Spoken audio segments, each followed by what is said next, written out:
I just want to make a quick note about key or code refactoring. This is an interesting thing, and I just want to record it.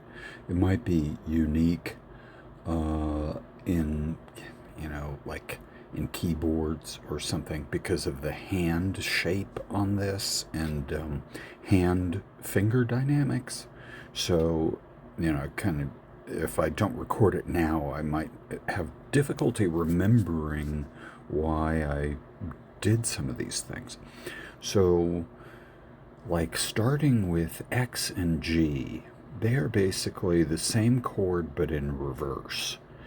And so I keep, it's a little weird because X is a less used character. It's at the farther end of the alphabet, and it's not as common as G.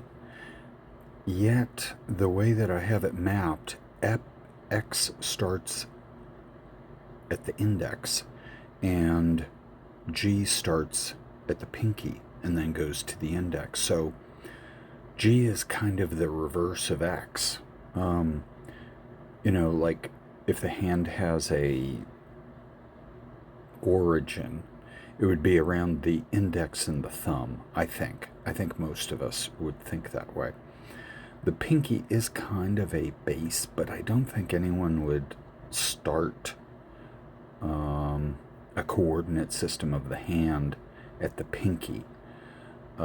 Just conceptually, we grab things, pencils in particular, and pens, with our index and our thumb. So I think a lot of these hand shapes kind of go that way, where you want the more basic characters closer to the pinky and closer to the index and the thumb, I think.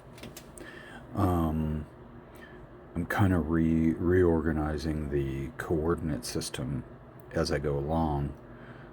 I originally had these are all the source code mapper that I use to reorganize these is hexadecimal. There's 3 switches per finger, so there's 15 switches. And originally, I started the indexes at 0, 1, 2 on the thumb, and then 3, 4, 5 on the index. And that wasn't a great idea, actually, to do it finger-wise. So it's much easier to calculate, to use the 1, 2, 3, 4 if I start on the thumb. So it's 0, 1, 2, 3, 4. And I didn't actually do this yet. I did 0, 1, 2, 3, 4 because this middle flexion is about the easiest to do. But that makes me go 0 here, 5 here, and A here. 0, 5, A. What I should probably do is, say the tip is 0. So that fingers, it's kind of the first, like if you're reaching for something, the tips, I don't know. It's the tip. When you think of a finger touching something, it's the tip that touches.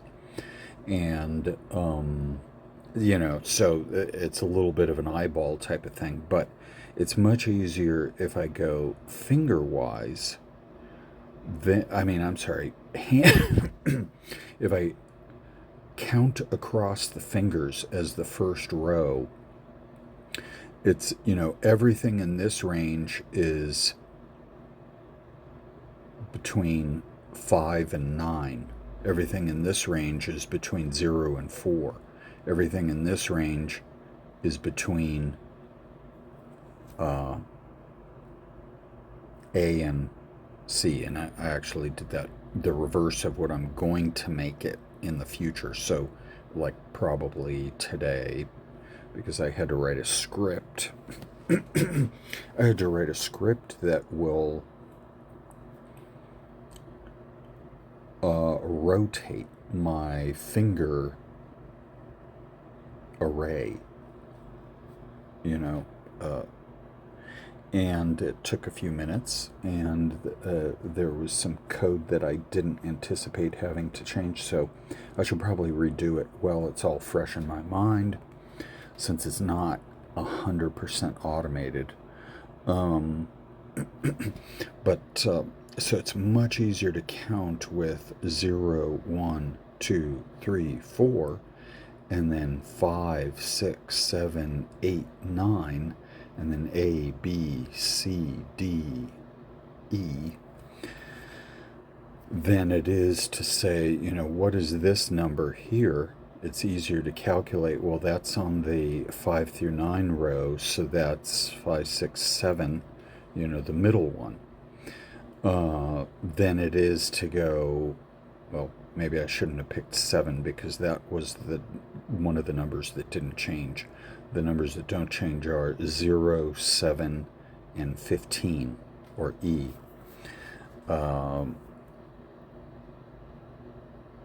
But if we're looking at any other finger, it's easier to go, it's on the row, it's the fourth one, so it's, 8. That kind of thing.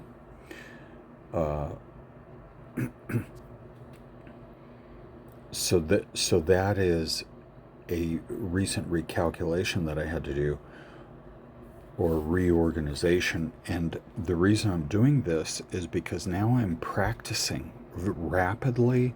Like I'm going, okay, I have to automatize. So that means I have to fixate on something like the Sphinx or the waltz.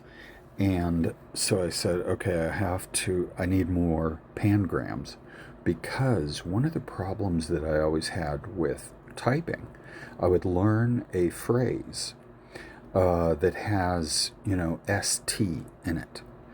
And then when I went on to go regular, typing in the real world, I would often follow my S's with a T. So I would automate too much of the process, and I don't want to do that again. So I've come back. I'm going to add in randomized pangrams, and I'm trying to use ChatGPT, or for that GPT-4, to help me with that, but it's actually not awesome for creating these pangrams, or maybe I just haven't found the right prompt yet. Trying to create a pangram that includes a bunch of other characters that might possibly be in code. Maybe I'll take out the code requirement and say just create a pangram, but it really just lists out a bunch of the characters, and says here's your pangram. Anyway, I'm going to try to add random pangrams that include all the alphabetical characters that are still kind of short, but include other characters, and that have other capitalization patterns, because I've noticed that is an issue. So as I'm training very rapidly, I'm realizing it's going to be, the longer I wait for stuff like this, the more difficult it's going to be down the road for me to retrain myself. So another thing that's slowing me down is I keep doing these calculations in my head as I'm typing, and that's not awesome. But I think instead of just like saying shut up, don't think of the long-term planning of these characters while you're typing, I think what might be better to do is go ahead and think of the long-term thing and reorganize them so that they're better. And it's probably going to be quite a while before I get anything that I might call a perfect mapping. So this will probably be a product where you can pick your own mapping, or where there's a variety of mappings, because of course there are foreign languages, there are special characters in other languages. A lot of people who use special keyboards for special purposes like gaming want to map uh, character sequences for speed and things like that. So there are always going to be many, special mappings, and there could be something like a Dvorak where people go, no, we've got the optimum key usage for English or something like that, and here it is, and then you could just buy into that and ask people, because like with training with a regular keyboard, it's going to take a month, 2 months of like heavy training to automatize these characters. It's something you probably don't want to have to redo if you can. You probably, it's not like you can swear it off. I'm going to wait until I never have to redo it. I wish I could do that, but I am the farthest person from that happening. So I'm, resigned to the fact that I'm going to have to remap and relearn. And I just want to do it preemptively and, try to get to the minimum relearning of the codes. So again, this is supposed to be a short video, but took a little longer. I just wanted to record some of the thought processes that and technical processes that I'm going through. Now I'm going to remap these ones right here, especially this slash. That's unnecessarily difficult. I need to make it more like B and Y, but put it on the ring finger there. Instead of this awkward, that's not awkward. I mean, that's not easy.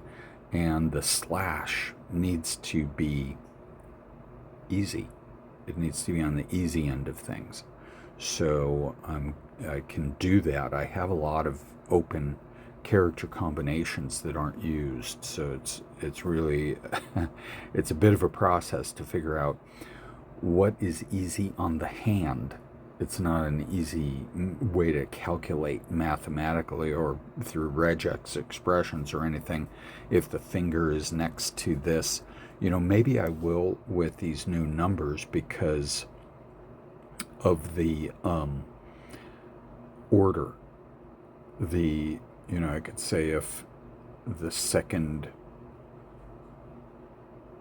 let's see, if it's in the range, well, I think I might be able to calculate like what is easier on the hand by what's next to the next finger over, but there's still the hand is not symmetrical. The hand is not a matrix. The pinky is not just the opposite of the index, and they're different. The ring finger is actually a weak finger. Apparently there's a muscle that goes from the pinky to the middle finger that makes the ring finger difficult to operate, a little weaker, but it's also kind of longer. The middle phalangeal bone there is longer than on the other fingers on the ring finger, and I guess that might depend on your hand, but the hand is somewhat asymmetrical. We think of it as, we simplify it. We want to simplify it. I wanted to simplify it. I thought it was simpler, but it's a little more complicated. And these hand chords, some of them, particularly that involve the ring finger, don't work. So it's possible that this one would be difficult, but I already tried it. The BY version of this, I already tried it. It's very much easier than this. So a bunch of these I'll have to try and then implement. and think, is this the right order for characters? You know, like C is the opposite of N. Why is that? Why, you know, why is V and E, why are they, should they be? Maybe they should be, because E is on the top and V is on the bottom, but maybe I can organize them a little better where it coordinates to their QWERTY positioning a little better, possibly. I don't know. Maybe V and E is right. It it might be. Maybe V and E are a good example of how it should be. But then M and O bother me a little, because O is the index finger. M and these are just ones that I constantly go, which one is it? Which M is the middle finger, O is the index. I get them mixed up, and I'm just wondering if that's just me needing to train, or if because they're in the wrong order or something like that. So these are just some of the things that I'm kind of going through and thinking about, trying to hash out before training too long on it. And that is all. Until later. Bye-bye.